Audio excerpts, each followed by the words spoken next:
Next on Worcester News tonight, one local funeral home says a new shipping container will allow them to store more bodies, but city leaders are concerned about the legality of doing so. Plus, missing election signs in Worcester. Some Worcester at-large and school committee candidates are concerned people may be taking them.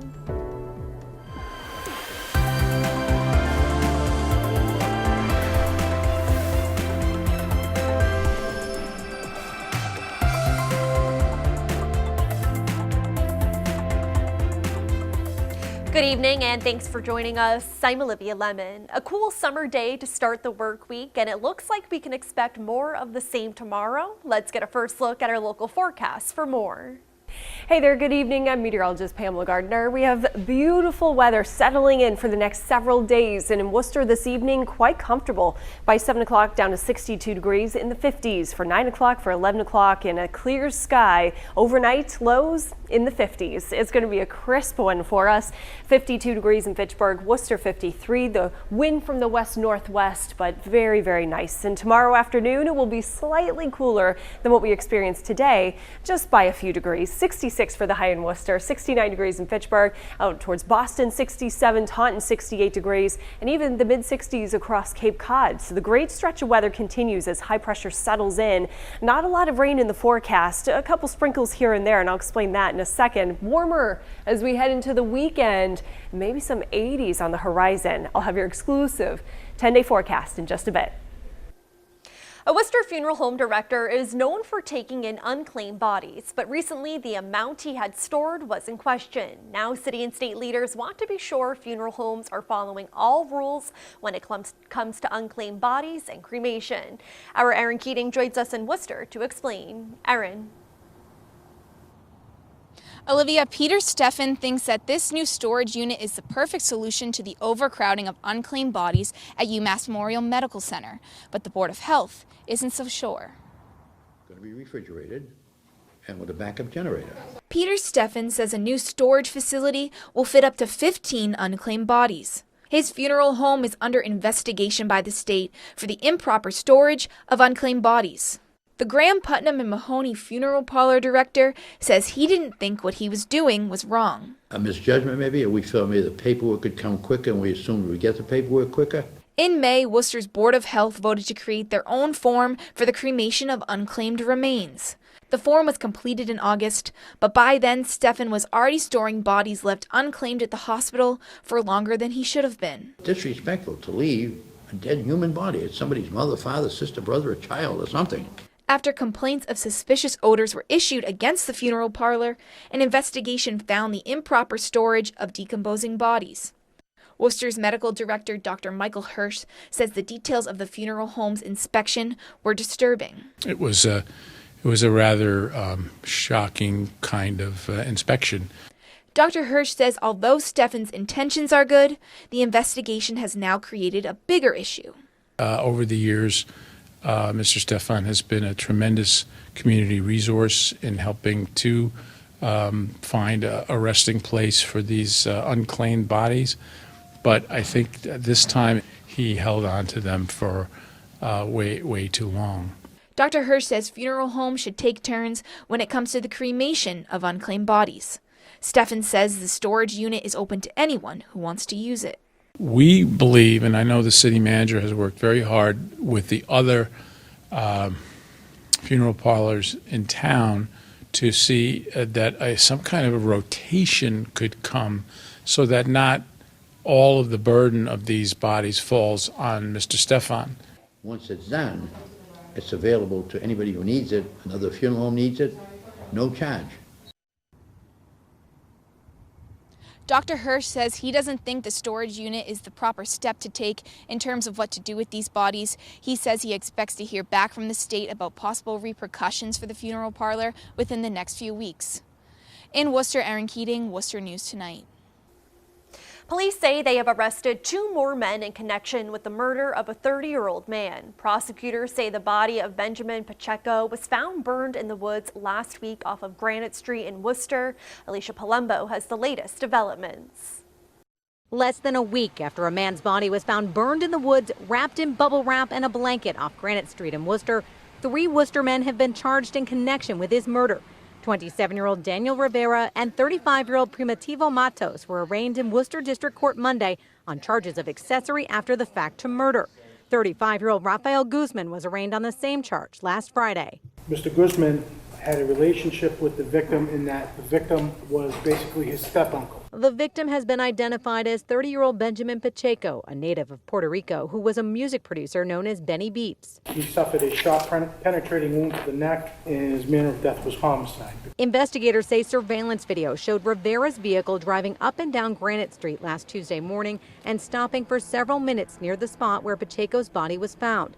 But prosecutors allege Pacheco was actually murdered here, inside Guzman's Great Brook Valley apartment. Mr. Guzman and two other individuals were observed carrying a large bundle wrapped in plastic bubble wrapping material from the inside of 36 Great Brook Valley and putting it into the car. Those two other men were later identified by investigators as Rivera and Matos. Prosecutors say both men had the same story when interviewed by police. He acknowledged that he was in the apartment. He acknowledged helping to remove material from Mr. Guzman's apartment, but denied knowing that any of the objects he removed was a body.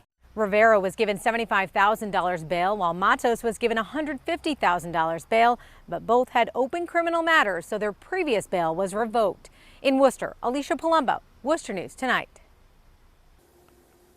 A multi-alarm fire displaces 2 people in Worcester early this morning. Video from a neighbor shows the building on Pilgrim Avenue engulfed in flames. The Worcester Fire Department says no one was hurt. Right now, there is no word on what sparked the fire. The cause is under investigation. New numbers from the Centers for Disease Control and Prevention show more than 1,200 people nationwide have contracted measles this year. The CDC says many of the patients are school-age children. They say this is the highest number of reported cases in nearly a generation. In Worcester, public school leaders say they were close to getting every student vaccinated last school year as part of the state's requirement. Massachusetts DPH issued 2 measles advisories this spring. Worcester's general election is less than 2 months away. Many candidates are out campaigning and posting election signs, but some say their signs are going missing. Our Chandler Walsh joins us now with more. Chandler. Olivia, one candidate says the people running are all trying to improve the city or its schools, so seeing missing signs is a disappointment. They say this happens almost every election season, but are worried this season it's only the beginning. This is the second time at-large councilor candidate Bill Coleman is putting his campaign sign in this spot. He's one of several Worcester City Council and school committee candidates who say they've had signs stolen. Then I got more phone calls. Then I drove around and I looked, and 8 of my signs are missing. Gemma Kamara is running for school committee for the first time and says the issue is upsetting. She says dealing with it is time-consuming and a financial burden. All the signs were there, and then the next day a friend of mine phoned me. He's like, "Your signs? I just saw your signs. I saw one in the trash, and the other wasn't there anymore." Kamara has put up around 100 signs so far. She says it takes time to build relationships with the people whose property she puts them on. It's almost like you're trying to find a nice spot where everybody that's going to catch the eye, right, of all the people who are driving down the street, especially on like the busy streets, and then to come and find that your signs are not there. Sharon Nietzsche called Bill Coleman after his sign on her property went missing. She says she doesn't know why someone would have taken it.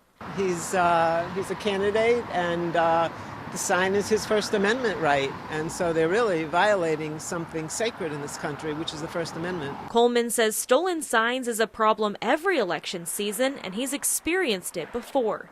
He hopes addressing it head-on brings change. It's not the win. I walk around and I look to see if that's where the signs are, and they're not. They're gone. Candidates hope anyone who notices a missing sign contacts them so a new sign can be installed. Chandler Walsh, Worcester News Tonight.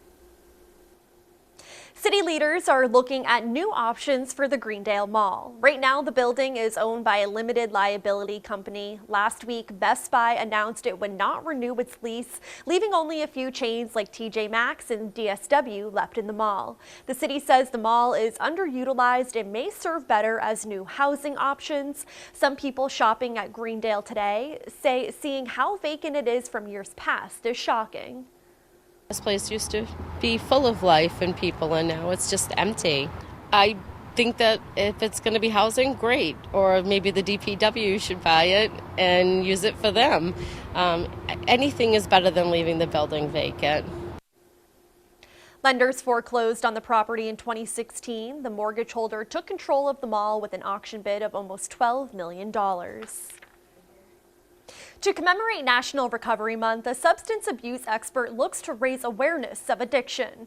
Dr. Ruth Pote is a family physician and an addiction specialist. Pote says addiction goes beyond drugs and alcohol, and today phones and technology have become problems as well. Monday, Pote spoke at Quinsigamond Community College. The goal is to eliminate the stigma around addiction.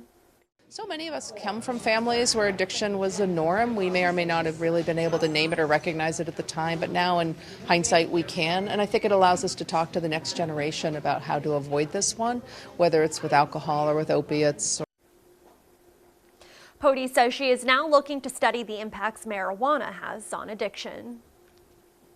Worcester's Indian Lake will be closed until further notice due to high levels of blue-green algae. The city says algae blooms are most common in New England in the summer and early fall. Blooms can form in certain environmental conditions like warm weather, sunlight, and excess nutrients in the water. Some types of the algae can sometimes produce toxins harmful to humans, dogs, and other animals. The city is asking everyone to stay out of the water until further notice.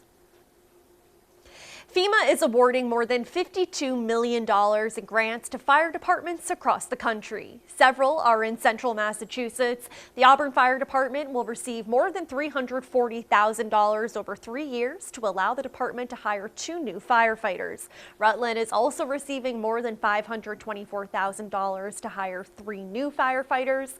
And the Holden Fire Department is also receiving almost $47,000 for 15 sets of firefighter protective gear through the Assistance to Firefighters Grant Program.